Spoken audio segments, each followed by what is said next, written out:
Shout out. Kamusta po kayong lahat mga guys? At medyo naiinis lang ako. Yan. Medyo naiinis lang tayo sa tao na to. Na sobrang yabang. Di ba? Sobrang napakayabang ng tao na to.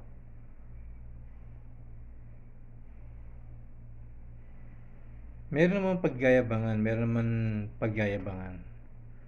Kasi meron siyang live na hindi ko alam kung matutuwa ako dito o maiinis, di ba? Meron siyang live mga guys na ang pamagat niya ay going to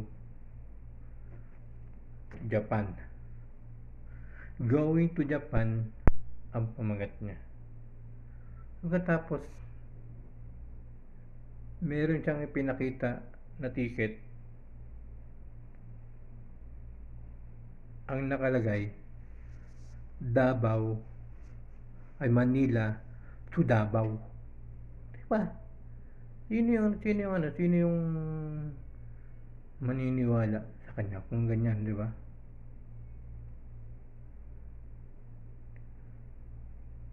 Tapos nabalitaan ko pa sa isang vlogger na nagtatago daw si Francis Leo Marcos kasi nga marami daw tong utang. Napanood ko to sa isang vlogger. Paano siya paniniwalaan ng mga tao, di ba? Paano siya paniniwalaan ng mga tao kung hindi siya magsasabi ng totoo, di ba? Katulad ng pamagat niya sa kanyang live na going to Japan. Pero yung nakalagay sa ticket na pinakita niya ay Manila to Davao. Tapos kung inyong papanoorin yung kanyang live ni FLM Marcos ay bigla niya itong tinakpan.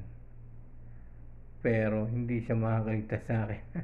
Hindi siya makakaligtas sa akin kasi mabilis yung aking kamay sa pag-screenshot at para makita yung kanyang ticket na Manila to Davao.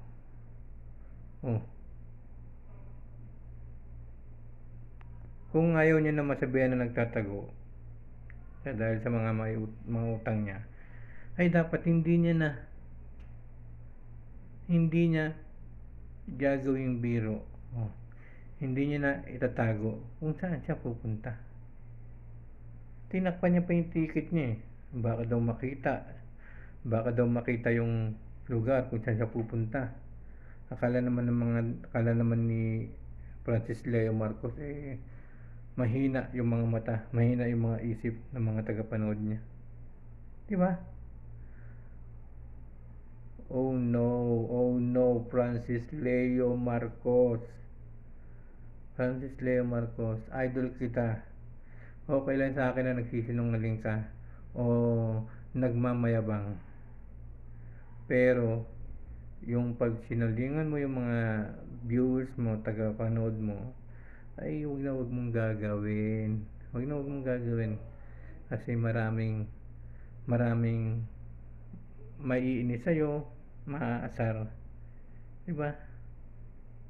Yan lamang po mga guys. And thank you so much po sa inyo lahat. Na ano lang ako kay Francis Leo Marcos kasi tinatago niya sa pupunta, niloloko niya yung mga viewers, mga tagapanood niya, going to Japan, pero pupunta lang siya sa Manila to Davao. Di ba mga guys?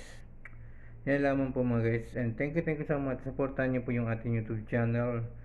Yan, Tito Mike, thank you so much. Iwan po kayo ng komento dyan. At mag-like po kayo. Maraming salamat po sa inyong lahat.